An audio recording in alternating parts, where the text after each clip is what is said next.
After I gave birth to my baby, a good friend told me how important it was for parents to speak to their babies as much as possible, even if they didn't seem to understand.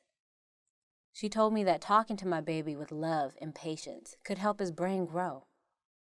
I remembered what she said, and whenever my baby was with me, I would tell him stories and point out the things he seemed interested in when we were out walking together.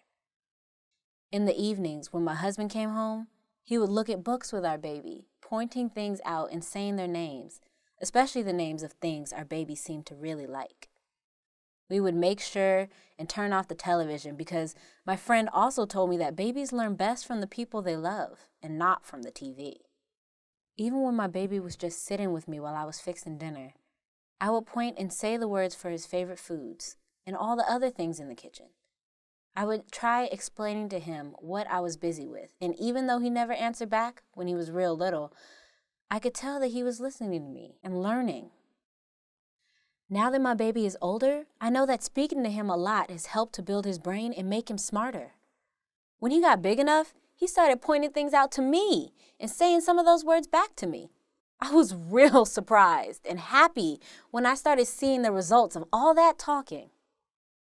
Last week, that little boy graduated from high school and gave the school graduation speech. I was so proud, and I realized that all of the hard work we put into raising our kids really does pay off.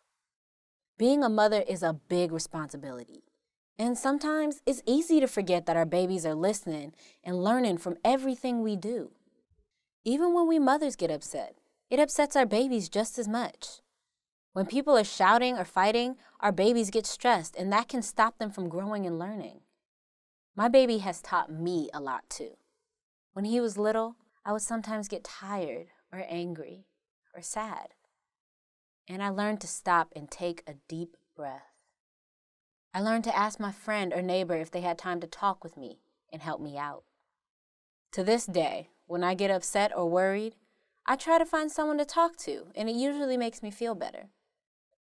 Being a mother is the most important job in the world.